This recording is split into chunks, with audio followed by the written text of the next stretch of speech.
صحیح بخاری کی حدیث نمبر 640۔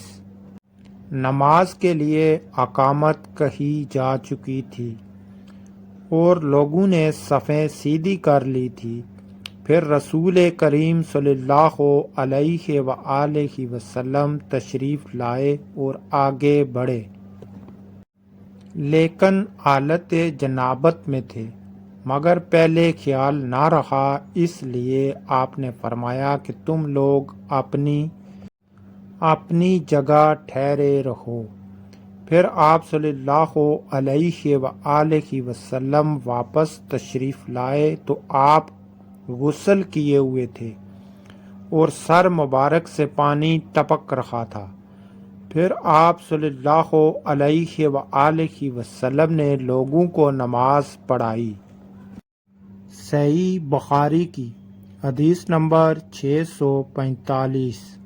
رسول اللہ صلی اللہ علیہ وآلہ وسلم نے فرمایا کہ جماعت کے ساتھ نماز اکیلے نماز پڑھنے سے 27 درجے زیادہ فضیلت رکھتی ہے، یعنی کہ جماعت کے ساتھ جو نماز پڑھی جاتی ہے وہ اکیلے نماز پڑھنے سے 27 گنا زیادہ درجہ رکھتی ہے، یعنی کہ زیادہ ثواب ملتا ہے۔ حدیث نمبر 647۔ نبی کریم صلی اللہ علیہ وآلہ وسلم نے فرمایا کہ آدمی کی جماعت کے ساتھ نماز گھر میں یا بازار میں پڑھنے سے 25 درجے زیادہ بہتر ہے۔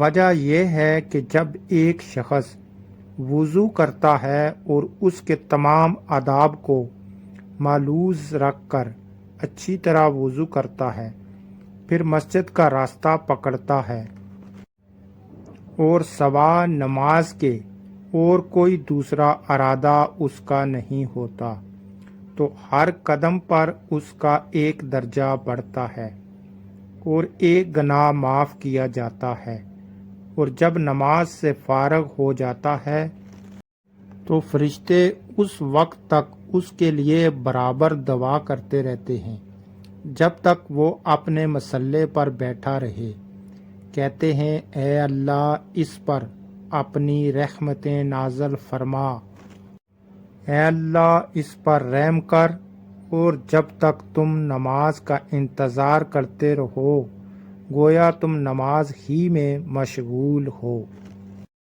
صحیح بخاری کی حدیث نمبر 648۔ حضرت محمد صلی اللہ علیہ وآلہ وسلم نے فرمایا کہ جماعت سے نماز اکیلے پڑھنے سے 25 درجے زیادہ بہتر ہے، اور رات دن کے فرشتے فجر کی نماز میں جمع ہوتے ہیں۔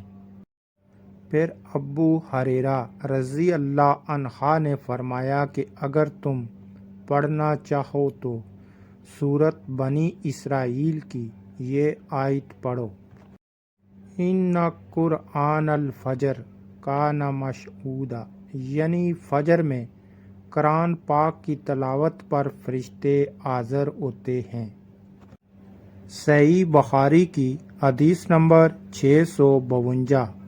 رسول اللہ صلی اللہ علیہ وآلہ وسلم نے فرمایا ایک شخص کہیں جا رہا تھا، راستے میں اس نے کانٹوں کی بھری ہوئی ایک ٹہنی دیکھی، پس اسے راستے سے دور کر دیا۔